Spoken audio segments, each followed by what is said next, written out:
I just thought that we need to start by introducing the idea of some nuance in this conversation about mental health and about poor mental health outcomes, and start to align with a future that we want, rather than just focusing on the immediate outrage of the circumstance we find ourselves in right now.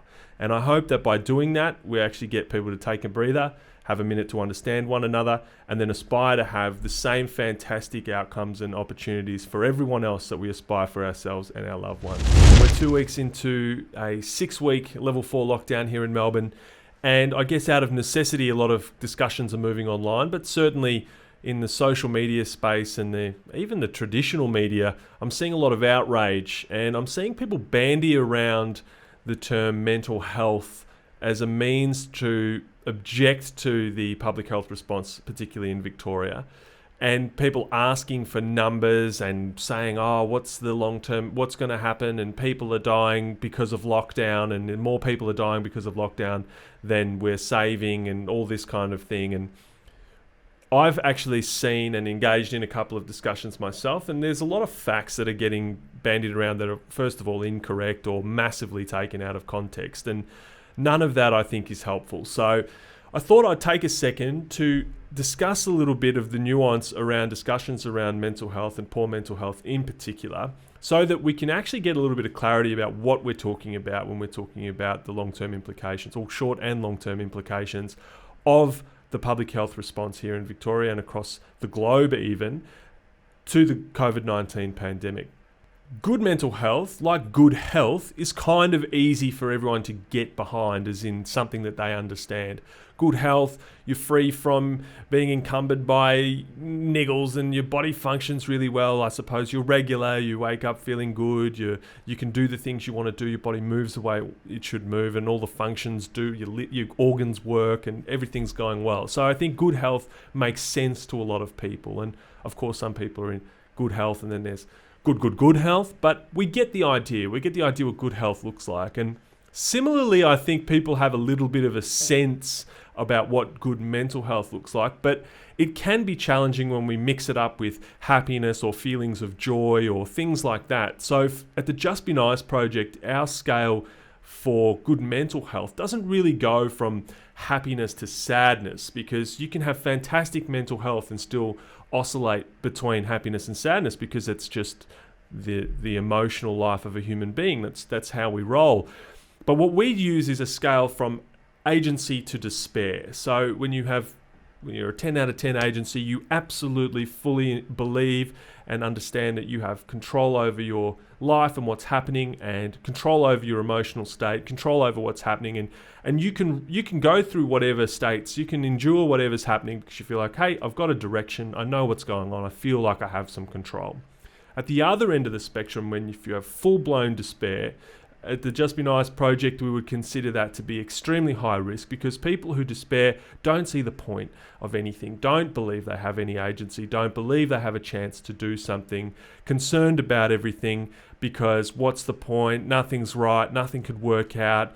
And I think you get the picture about high levels of despair. Obviously, we have measurements and metrics that we measure against, but high levels of despair, really, really dangerous place to be for people. So we want to make sure that we grab those people and give them a chance to see a way forward and see a way to getting some control over their life, getting some agency, getting some direction. And it only needs to be a little bit to take them out of the extremely high risk category and move them towards, it's a gradual process. It takes time to go from full-blown despair to full-blown agency. But as long as you're moving and there's some forward momentum, where you're confident that as human beings, that's something that people can deal with. I suppose Viktor Frankl talks about that a little bit, and just having some sense of why, what, how you're going to do things. You can hang on to that shred, and you can just power through almost any challenge, from concentration camps to ultra marathon runs, or to deaths of family members, or whatever, if you feel like you have some purpose and some point and some agency and some control over your life. So the good end, we kind of can all get around an understanding of what that looks like. Good mental health, good physical health. When it comes to poor mental health, or things that cause poor mental health, the discussion is often, I'm passionate about poor mental health, or I'm passionate about suicide prevention or something like that. And it's kind of like saying I'm passionate about poor health or sickness because it lacks the nuance in discussing what poor health can look like. And poor health can be everything from a broken toe to a spinal cord injury, to a stubbed toe, to a graze, from the common cold to HIV/AIDS, from a headache to stage 4 pancreatic cancer. Those things are all very different. They're all very different. They come from different causes. They have different lifetimes. They affect you in different ways. They have different severities, and they're all very different. And it would be silly to try and lump them all together and have discussions that include, well, the leukemia and headaches, grazed knees and spinal cord injuries. They're not even close. They're not even close to the same thing. And we all kind of recognize that would be a bit of a redundant conversation. That's what it looks like when we just throw everything in a heap and say poor mental health. Because poor mental health can come about from at least as many ways. We've got long-term drug and alcohol dependency. We've got post-traumatic stress. We've got people who are experiencing intense anxiety due to a situation that's happening. Something really, really minor might be the feeling you get when you're playing hide and seek and you're running away from someone. All of a sudden you're really anxious, all the way through to this continuing sense of impending doom that drives this anxiety, to a up and down anxious moment, which people are affected by. It can include depression from resultant from brain injuries, like acquired brain injuries, to depression from circumstances that have affected someone. That can be people losing their lives as family members, can be losing your job. It can be moments of sadness because you feel isolated, or long-term effects of just general isolation, which a lot of the elderly population suffer. It can be that you're having a bad time because of the expectation of the world around you, that you're lacking connection in the world around you, that you don't know what you're going to do. It can be a matter of you don't know how you're going to survive, and the grind of daily survival is just wearing you down, so that you have such a thin layer of just this little tiny shred of agency and hope that's keeping you going, but really you're struggling and you're very stressed, and that stress response has often got both a physical and a mental aspect to it. I mean, that's not even going into things like hormonal changes and things like that, which can affect mood, which is sometimes mistaken for poor mental health or good mental health. So there's this whole nuance between mental health, mood, agency, despair, all of these things. It's actually a very nuanced and human conversation to have if we go through those things. And I think that when we're talking about solutions, the challenge is online, people make blanket solutions for problems that have a lot more nuance than we're giving them credit for. The way that we try and look at things at the Just Be Nice project is to try and break things down into a handful of levels. And the top level is probably the one that gets the most airtime solution-wise on the internet, certainly from what I see in the literature and what I see from people talking about and advocating for. And it's the sort of thing that points to even government funding like hotlines and things like that. And the hotlines and the just check in on your mate if they're not okay, or the just call me if you need a hand kind of problems, they occupy this kind of upper realm here, which tend to be problems around connection, comparison, and expectation. Those problems, if they are the only problems that someone is experiencing, are generally problems from people with resources, people in well-resourced environments, and that can be a well-resourced country, it can be a well-resourced family or well-resourced community, whatever. But they're problems that people have where they're not feeling like they're connected to what's going on, where they feel like there's a weight of expectation on them to look a certain way, do a certain thing. They're comparing themselves to others and finding that they feel like they're lacking. This is a real social media era kind of problem, and it affects a lot of people as a result. But it's affecting a lot of people who are in a resource-rich environment because, let's say, the other things are being taken care of in that environment. They are educated, they have food, they have access to healthcare, these sorts of things that we take a little bit for granted often in the sort of wealthier aspects of Australian society. So you've got these problems of connection, comparison, and expectation. Then the next sort of level down, which is the longer term sort of issues we're starting to arise down here, where we're looking at things like education, problems with opportunity, problems with community, like broadly speaking. And that's where we've got, I suppose, low socioeconomic communities. We've got people that are unable to function in the sort of education system as it is at the moment, or never got a chance to. Certainly as we go to other countries with poor educational outcomes, it starts to become an issue where issues with opportunity abound with, say, people of colour or women. These communities don't have to be necessarily geographical, but there are communities of people who are affected in certain ways by the lack of these things or by deficiencies in education, opportunity and community. They don't have the same level of education, opportunity, community that more affluent people might have. They often don't recognise that because it's hard to recognise what you don't have and what you've never seen. But once they start to recognise that, then obviously problems of comparison and expectation come in on top of that as well, which can also lead to further challenges. And then there are these more fundamental issues, which is really problems with resources and isolation and survival. And that's where we see really isolated, impoverished communities that are lacking in everything. At which point it's a bit hard to say, hey, Pete, who lives in this impoverished remote community on his own or virtually on his own or with no support and no education, just give me a call if you need a hand, mate, and you can tell me how you're feeling, or call this hotline if you're feeling like your mental health is suffering. We have so much more work to do with Pete from that community before we even get to the part where just talking about your problems will solve it.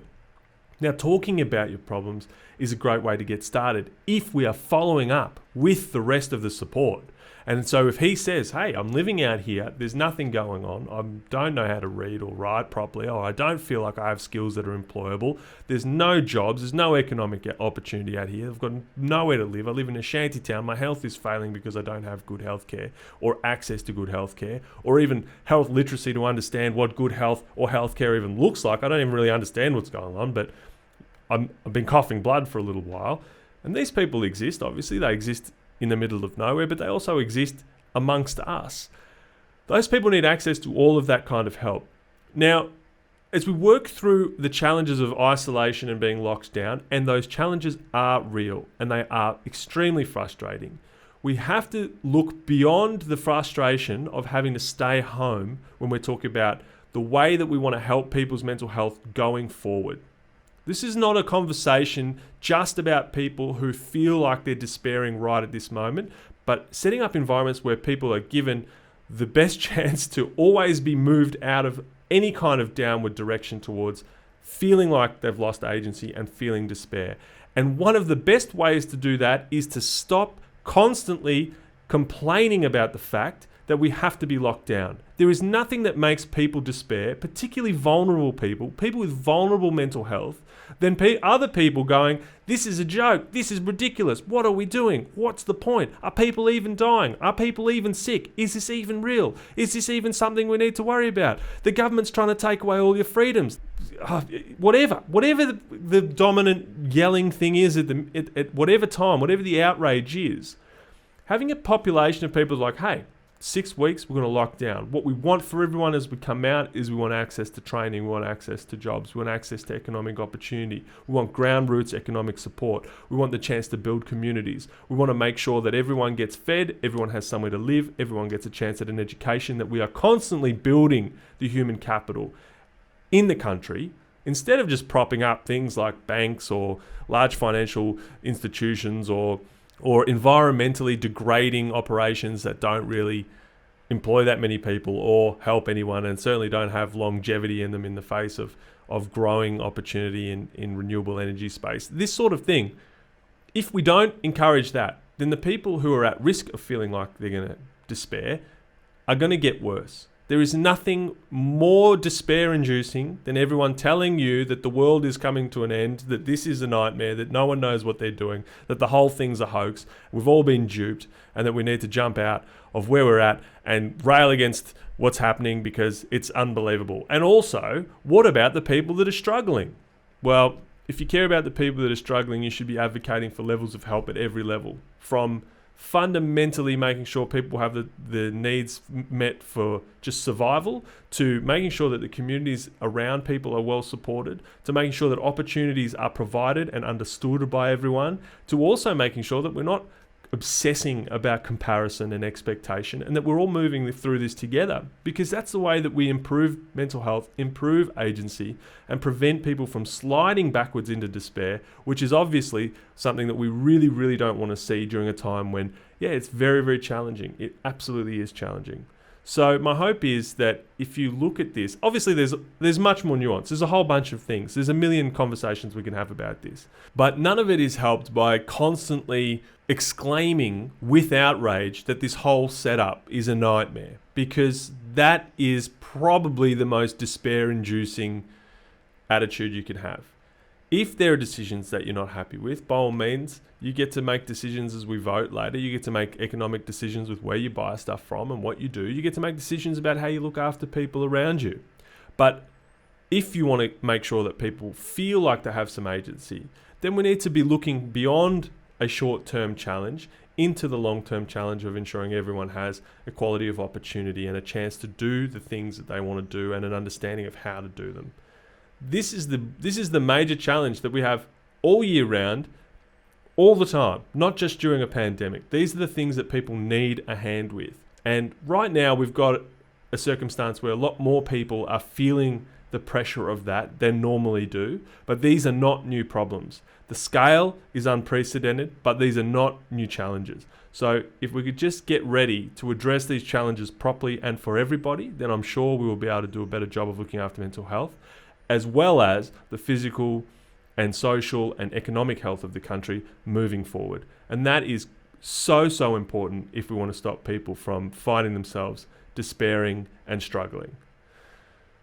Obviously, there's a lot more nuance in this conversation, and we can have that conversation in a million different ways, and I probably will try to. But I just thought that we need to start by introducing the idea of some nuance in this conversation about mental health and about poor mental health outcomes, and start to align with a future that we want, rather than just focusing on the immediate outrage of the circumstance we find ourselves in right now. And I hope that by doing that, we actually get people to take a breather, have a minute to understand one another, and then aspire to have the same fantastic outcomes and opportunities for everyone else that we aspire for ourselves and our loved ones.